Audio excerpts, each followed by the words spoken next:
Welcome to a whole new episode of Headlines Tripura, which will also be simultaneously telecast on Calcalling TV and Calcalling National, and at the same time News Vision in Bangladesh.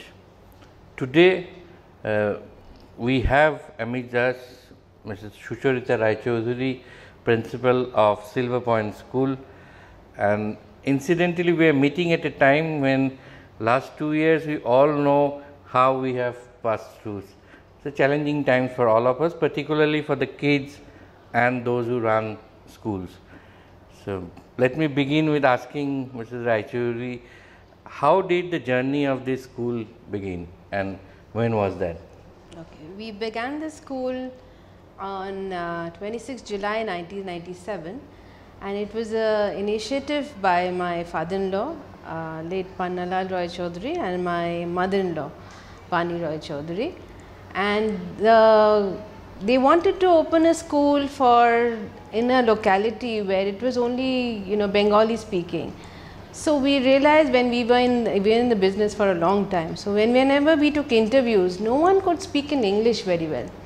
So they took it on to themselves to start a school where it will be an English medium school in the location of Koshba.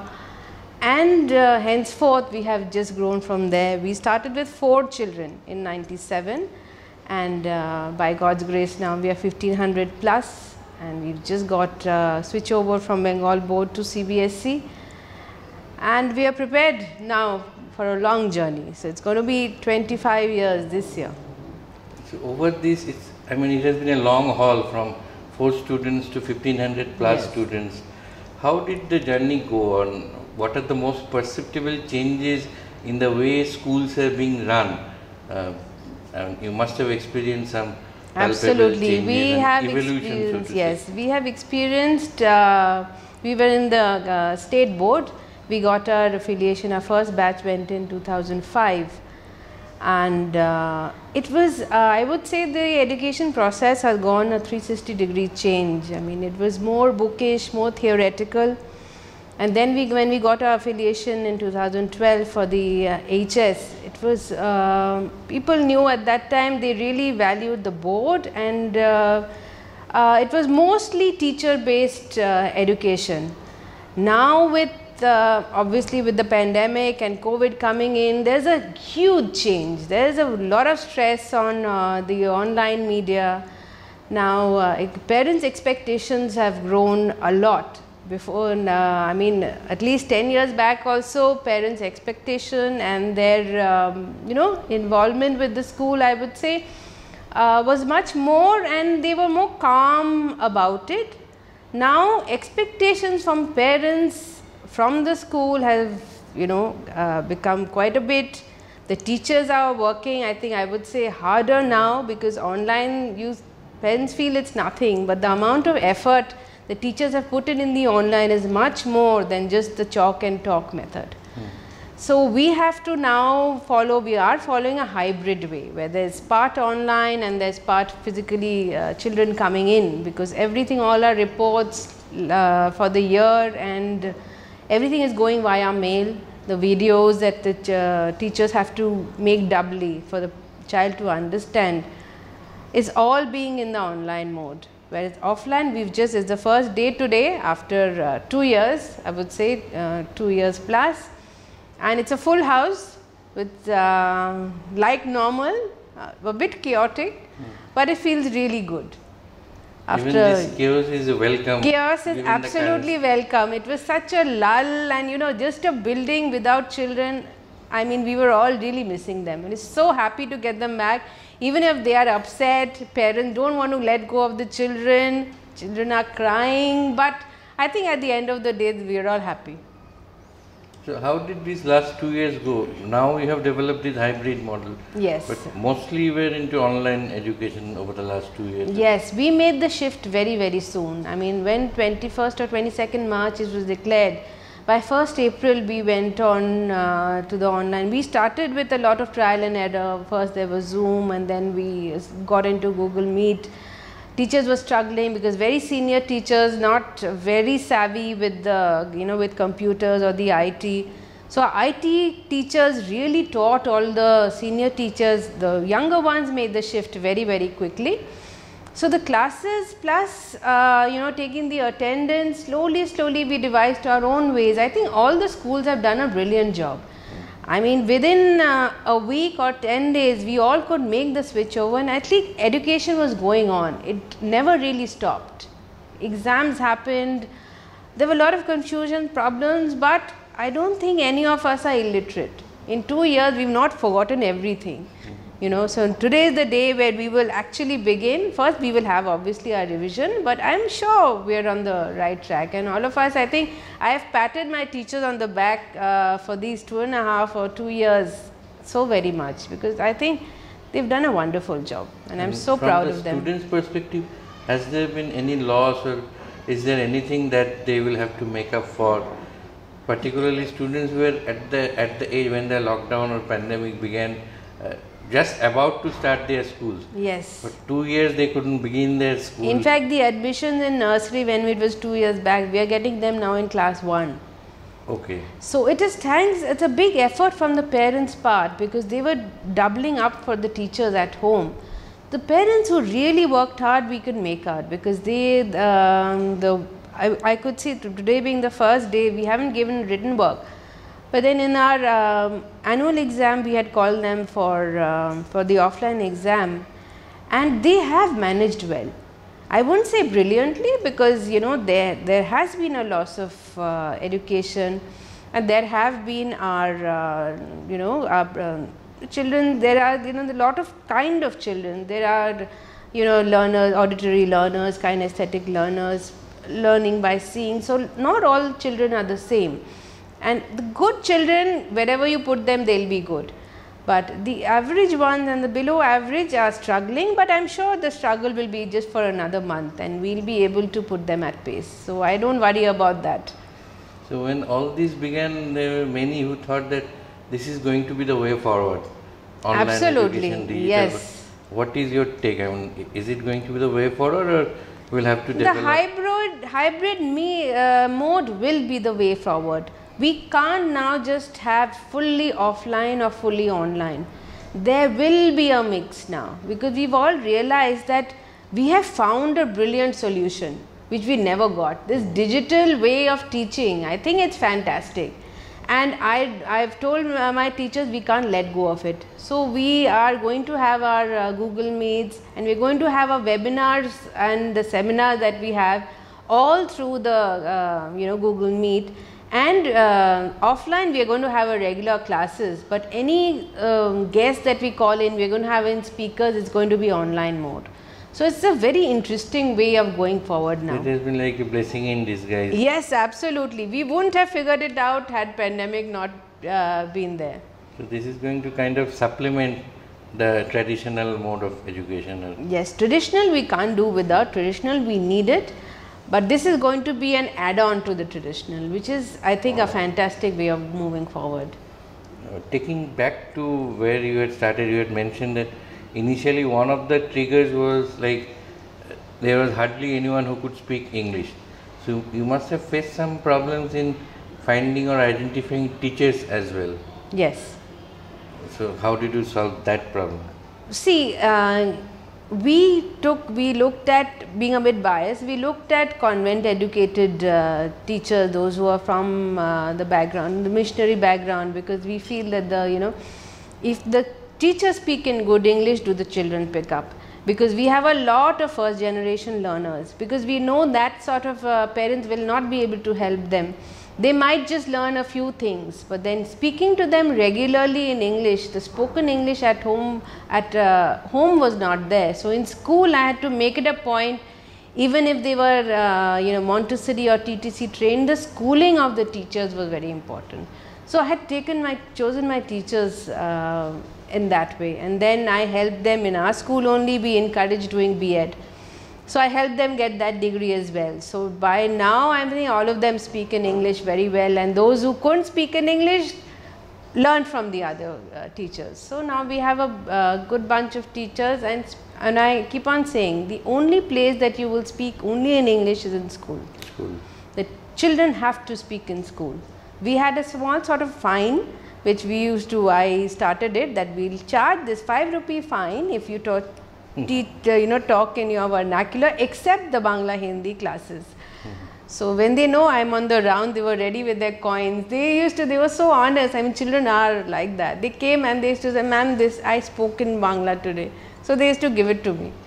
So now all that is not necessary because they know they have to speak in English. So it's how much do you collect in a year on an average from this? Yeah, pretty much. One day we collected at least 100 to 125 rupees, which we had a small pot, that Lokit Bhar we had. We used to put it in over there, and then piggy bank kind of. Yes, piggy bank kind of a thing, and then that class only or the other classes we used to give them some chocolate or lozenges. We used to say, this is your fine and you're getting a present for it for speaking in English.